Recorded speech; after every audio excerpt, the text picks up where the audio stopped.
Et salut YouTube, j'espère que vous allez bien, que vous êtes bien installés. On va se faire une petite vidéo tranquille où on va parler d'un sujet qui, moi, me tient à cœur depuis très longtemps. Ça fait longtemps que je veux faire une vidéo pour en parler un petit peu autour de moi. L'avis que j'ai sur le produit que vous avez pu voir dans le titre est quand même très radical. Et il faut que j'explique pourquoi je pense que l'Apple Watch aujourd'hui n'a aucun intérêt à cause d'un gros problème. On en parle tout de suite sur De Passe Média. Avant d'avoir des iPhones et d'être dans l'écosystème Apple, j'avais des téléphones Android qui fonctionnaient super bien. C'était des Google Nexus avant que ça devienne des Google Pixel. Et j'en étais très content. Et en fait, il y a eu un truc qui m'a vraiment attiré à l'époque, c'est l'Apple Watch. L'Apple Watch, c'est cette petite montre faite par Apple. On m'en a prêté une pour que je puisse faire cette petite vidéo. Merci à toi si tu la regardes. Et j'en étais dingue. Je trouvais les vidéos de présentation de ce produit absolument sublimes. Et je me disais, purée, il me la faut. Parce que c'est un beau produit, parce qu'il va me servir au quotidien. Et parce que j'avais l'impression que ça, avec un iPhone, ça faisait un combo exceptionnel.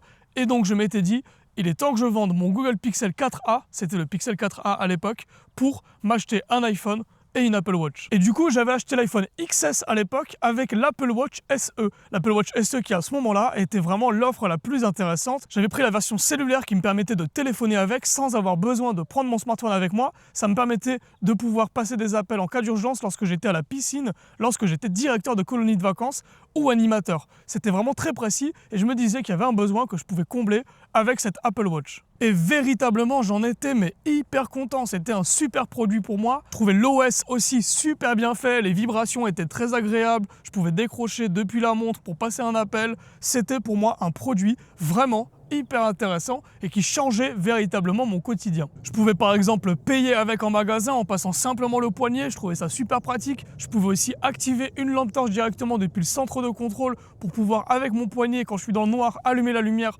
sans prendre mon smartphone. Tout ça, c'était des petits trucs qui, je trouve, sont hyper utiles. Mais il y a un truc qui bloque tout ça et qui est vraiment rédhibitoire, je vous en parle immédiatement. Le problème principal de cette montre-là et de toutes les Apple Watch, sauf les Apple Watch Ultra qui coûtent plus de 600 €, 600 € pour une montre qui fait la même chose que ce qu'on a sur le téléphone, ça commence à faire beaucoup. C'est la seule montre, l'Apple Watch Ultra, qui a plus de 24 heures d'autonomie. Ça veut dire que la montre que vous avez avec vous, c'est une montre qu'on a besoin tout le temps au quotidien pour afficher l'heure, pour contrôler par exemple le rythme cardiaque et l'oxygène dans le sang. On est quand même obligé de l'enlever au moins une fois par jour. Et ça pose problème. Ça pose problème parce que le chargeur, c'est un chargeur propriétaire fait par Apple et qui n'est compatible avec rien. On est obligé d'avoir le socle pour la montre pour pouvoir la recharger. Ça veut dire que si on l'a oublié à la maison, on ne peut pas l'utiliser. Et ça pose un vrai problème. Pareil, c'est censé être un appareil qui surveille notre sommeil. Ça veut dire qu'on n'est pas censé l'enlever la nuit pour pouvoir avoir un suivi de ce qui se passe pendant qu'on dort. Là, ça pose problème parce que quand est-ce qu'on la recharge? Pareil, quand on prend la douche, moi je m'en servais pour contrôler ma musique. Ça me permettait de faire suivant, de monter le volume, etc. Lorsque j'étais sous la douche pour pouvoir contrôler la musique qui est sur mon enceinte. Pareil, quand je suis dans les transports, je peux pas avoir mon chargeur sur moi, je vais pas sortir une batterie externe pour pouvoir derrière charger ma montre. Et enfin, au quotidien, dans la journée, il y a peu de moments où on peut lâcher la montre et la mettre à charger. C'est pas le but de toute façon de ce type de produit. Ça, on est censé l'avoir le plus de temps possible. Le nombre de fois où je me suis retrouvé avec 0% de batterie en plein milieu de ma journée parce que je l'ai pas chargé la nuit, parce que je l'ai pas chargé le matin sous la douche, parce que je l'ai pas chargé tout simplement, c'était énormissime et ça devenait plusieurs fois par semaine. Et là, ça veut dire que j'avais au poignet un super bijou qui ne me servait à rien. À cause de ça, j'ai vendu mon Apple Watch parce que ce problème était tellement important et empêche tout le reste de fonctionner que ça devenait un outil inutilisable que j'avais tout le temps sur le poignet. C'était donc une contrainte qui était beaucoup plus importante que les solutions que ça apportait. Maintenant, le problème, c'est que ça m'a manqué d'avoir les notifications sur le téléphone, de pouvoir contrôler ma musique sous la douche, de pouvoir en un clic voir qui c'est qui est en train de m'écrire, s'il y a une urgence, etc.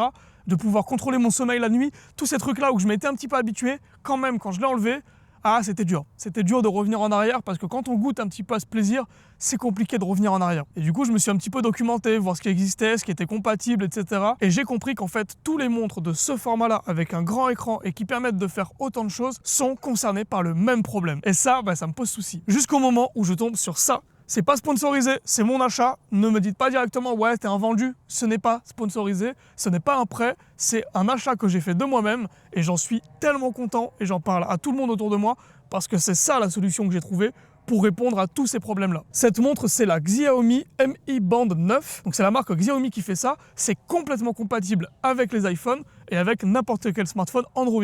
Et sur iPhone, on peut le connecter avec l'application Santé pour avoir toutes les données de mesure dans l'application Santé comme il y avait sur l'Apple Watch. En plus, elle est waterproof, ça veut dire que je peux la mettre sous l'eau, donc dans ma douche, je peux contrôler ma musique comme je faisais avant. Je peux répondre aux appels et ensuite prendre mon téléphone pour décrocher. Je peux voir qui m'écrit avec le contenu du message. Je peux changer le cadran pour mettre le cadran que je veux. La montre, elle vibre pour me prévenir, c'est pas juste un visuel. Et surtout, le prix, elle coûte 39 €. 39 €, c'est juste imbattable. Je n'ai jamais vu une montre qui est aussi peu chère et qui permet autant de choses. Et enfin, le point le plus important, elle tient 3 semaines de batterie. 3 semaines. C'est énorme. 3 semaines de batterie, elle se recharge en 1 heure. C'est hyper simple à utiliser, il n'y a aucune contrainte. Elle est équipée d'un écran OLED, ce qui fait que dans le noir, quand on a de l'affichage avec un fond noir, on n'a pas tout l'éclairage qui se fait, on n'a que les pixels qui sont allumés qui vont pouvoir s'afficher. En plus de ça, ça permet de consommer beaucoup moins d'énergie qu'un écran classique qui allume toute la dalle pour pouvoir s'afficher. En bref, pour moi, cette montre, elle répond à tous mes besoins et elle coûte que 39 €. C'est un truc de dingue. Pour ce prix-là,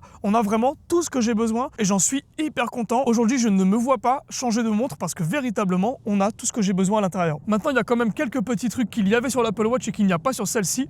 On en parle tout de suite. Évidemment, à 39 € la montre, vous vous doutez bien qu'on n'a pas exactement les mêmes technologies que sur une Apple Watch qui en vaut plus de 200. Les concessions qui existent sont pas énormes, mais elles existent. Cette montre-là, elle n'est pas équipée d'un micro ni d'un haut-parleur, ce qui veut dire qu'on ne peut pas passer des appels directement dans la montre. On peut décrocher et prendre le smartphone derrière. C'est pas très grave. Moi, je m'en sers jamais. Je m'en servais pas sur l'Apple Watch, même si j'avais pris l'option pour pouvoir téléphoner avec. Je m'en suis servi peut-être une seule fois.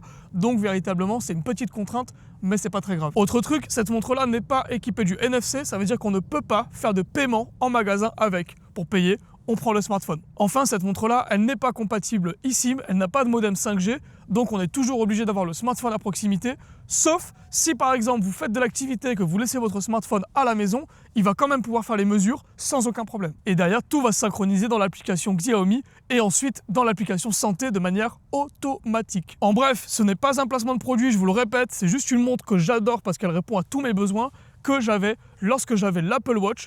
Et aujourd'hui, je suis convaincu et je vous garantis que ce type de montre-là qui tienne qu'une journée, ça ne sert à rien. Vous allez investir de l'argent dans quelque chose qui va vous créer des contraintes au lieu de vous apporter des solutions. Il vous faut plutôt quelque chose qui a une batterie qui est vraiment plus longue, surtout pour les accessoires qu'on a tout le temps besoin d'avoir sur soi, parce que c'est un accessoire de mode, c'est un accessoire de vie. La montre, on a tout le temps besoin de l'avoir sur soi pour pouvoir, par exemple, regarder l'heure, ou pour faire les actions connectées qu'on a besoin sur les montres connectées. Vraiment, je vous garantis, si vous avez une Apple Watch, prenez ce type de produit, testez-le et vous allez comprendre à quel point on n'a pas besoin de ça aujourd'hui dans la mesure où la batterie n'est pas assez bonne. Quand on aura une batterie qui tiendra 4, 5 jours, une semaine, là, ok, on pourra parler parce qu'il y a vraiment des choses à faire avec ce type de montres qui sont vraiment de très bonne qualité.